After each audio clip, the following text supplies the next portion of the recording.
මාමේ මාමේ මාමේ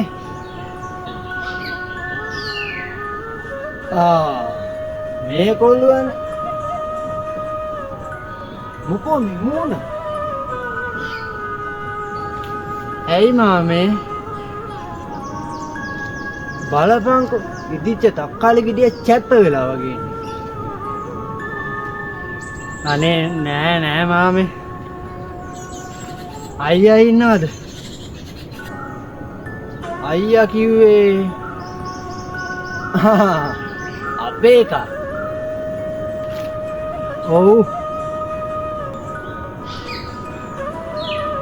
ඔන්න ඔය හිටියේ කොල්ලෝ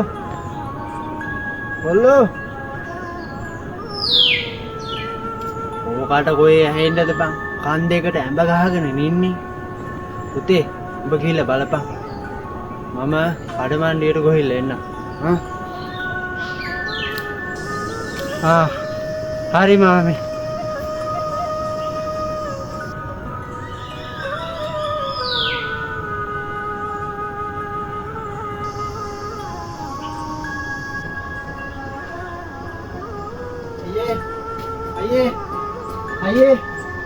අයියේ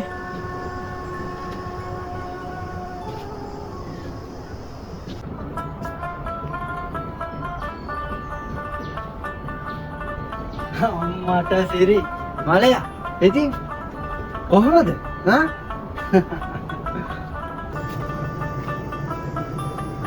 ඒ ගැන නම් කතා කරලා වැඩක් නෑ අයියේ මට මැරෙන්න හිතිලා තියෙන්නේ මොකෝද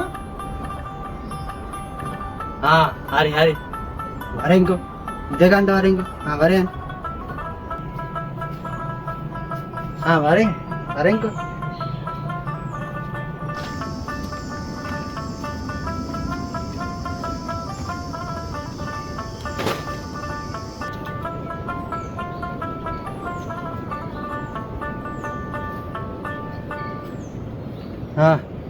හරි දැන් කියපන්කෝ මොකෝ බං සීන් එක මේකයි අයියේ මාත් එයාගේ දරුවෙක්නේ කාගේද අපේ තාත්තගේ ඔව් ඉතින් මේකනේ අයියේ උඹලත් දන්නවනේ මං ගෙදර ආවිත් මාස 5කින් විතරනේ ඒත් අවුරුද්දට මොකෝ බං මම නොදන්නේ මං විතරක් නෙවෙයි මුළු ගමම දන්නවනේ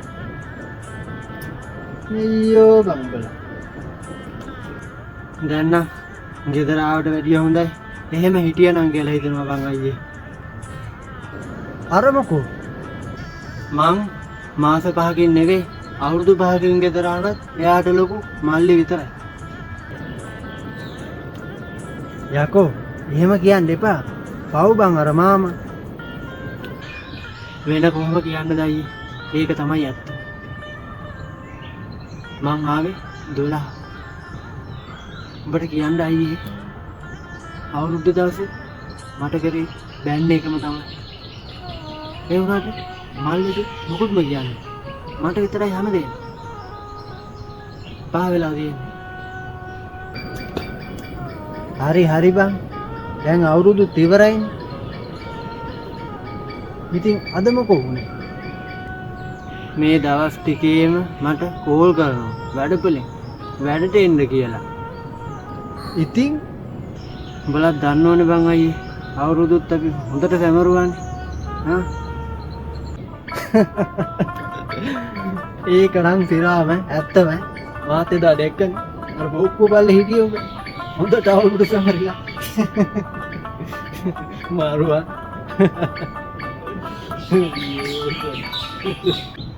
මං තාත්තගෙන් රුපියල් 1000ක් ඉල්ලුවා කොළඹ යන්න ඊට පස්සේ මං ගාව උඹට දෙන්න සල්ලි නැහැ කියලා මට හොඳටම බැනලා ගෙදර උදේලුවා අයියේ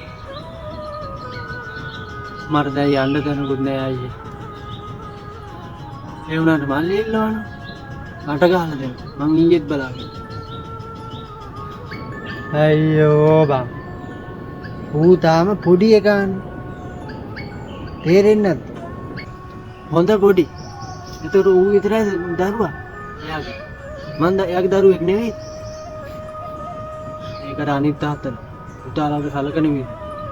අපේ තාත්තලා අපිට සලකන විදිහ මේ බලපංකෝ අයියේ. හරි. ඔබ දැන් මාස 5කින් ගෙදර ආවා කිව්වේ. එතකොට බලන්න එච්චර කාලයක් හම්බ කරපු සල්ලි ඔබ ඒවට මොකද කරේ? මොකද උනේ බං ඒ සල්ලි වල? සල්ලි කියන්නේ අයියේ ආපු දාස් ඉඳලා බලන්න. ඉතින් කෙල්ලට මම දාතු අඳුන් ගන්න. මාත් අඳුන් ටිකක් ගත්තා.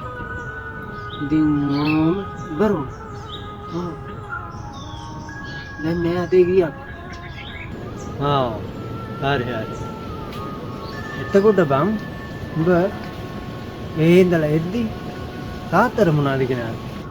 තාත්තට කියලා ඉතින් අයියේ එහෙම මුකුත් ගෙනාවේ නැහැ. ඒතර මල්ලිට ඌට මොන රෙද්දටද ගිහින්නේ? ඌට හැමදේම තාත්තා අරන් දෙන්නේ. මාත් ගෙනත් දීපන් උතම. ඒතර කන්න බොන්නවත් මොනවක් ගෙනාවේ නැද්ද ගෙදරට? කැම බීම බං. නෑ බං අයියට කියන්නේ අපි අර කොන්ක්‍රීට් වනාන්තර වල ඉඳලා ගමට එන්නේ, ගෙදර එන්නේ, ටිකක් නිදහසේ ඉඳලා යන්නේ. ඉතින් ඌව කියන්න වෙලාවක් තියෙනවා. යකෝ, තොපිට ඔහොම කරලා මදි. තොපි ධර්මෝද? ඇයි? යකෝ, උඹලා තාත්තා, උඹලා අම්මාත් නැතුව උඹලා දෙන්න හැදුවේ. අරුණම් පොඩි එකා. උඹේ අතපය ඇදේට හැදුවද? නෑ ඉතින් අතපය ටික හොඳට තියෙන්නේ. අවුලක් නෑ. උඹට කන්න බොන්න අඩු කරා? නෑ. උඹ දැන් මල්ලිට විතරයි හැමදේම කරන්න කියලා නහෙන් ඇදුවට උඹට ඒ කාලේ උඹ ඉල්ලන හැම දෙයක්ම උඹට අරන් නොදී හිටියද? එක එකව ගෙනල්ලා නම් දුන්නා ඒ කාලේ. එතකොට උඹ ඉස්කෝලේ යවන්න නැතුව උඹ මෝඩේ කරාද?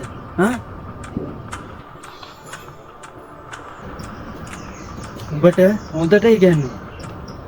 ඒවත් කරන ගම හොඳට ගෙවල් දොරවලුත් හදාගෙන තොපිට සමාජයෙන් කිසිම වචනයක් අහන්න නැති වෙන්න තොපි හැදුවේ බලව. ඒව කරපු තාත්තට උඹ එහෙමද කතා කරන්නේ? එහෙමද කරන්නේ? මාස ගානක් උඹ කොළඹ ගිහින් හම්බ කරපු සල්ලි ඔහෙවත් යන කෙල්ලොන්ටයි බොන්ටයි යාළුවොන්ටයි එක රෙද්ද බල වලටයි වියදම් කරලා දැන් ආයෙමත් කොළඹ යන්න අර මිනිස්සයාගෙන් සල්ලි ගන්න. අටුම ගානේ තෝ එනකොට ගෙදරට ටොපියක් තරම්වත් යක් අරගෙන ආවා. ඒ ඇවිල්ලා අර මිනිස්සයා පණ යනකම් හම්බ කරලා කුලී වැඩ කරලා හම්බ කරලා ගෙදරට ගෙන ආපු තේම කකා. ඒකම කකා. ඒ මිනිස්සයාටම බනිනවා. තොපිට එන ගහනවා යකෝ. ඔය එහෙම කරන්නේ රෙද්දක් ඇඳගෙනද?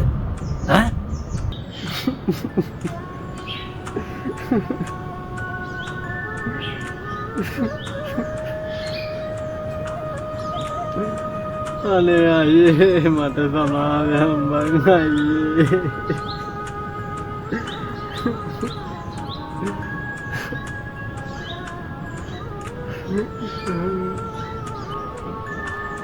මගෙන් නෙවෙයි උඹලා තාත්තගෙන් සමාව ගන්න.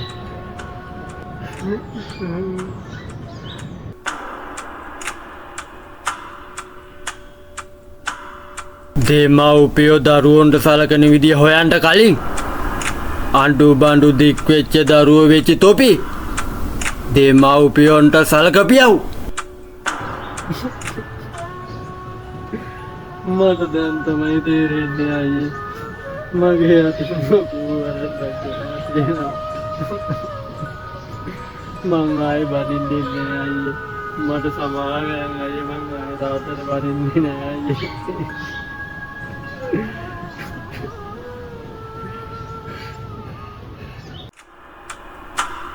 වැරද්දක් වෙලා එහෙනම් දැන්වත් ගිහින් ආයි ඒ වැරද්ද නොකර හොඳින් ජීවත් වෙන්න.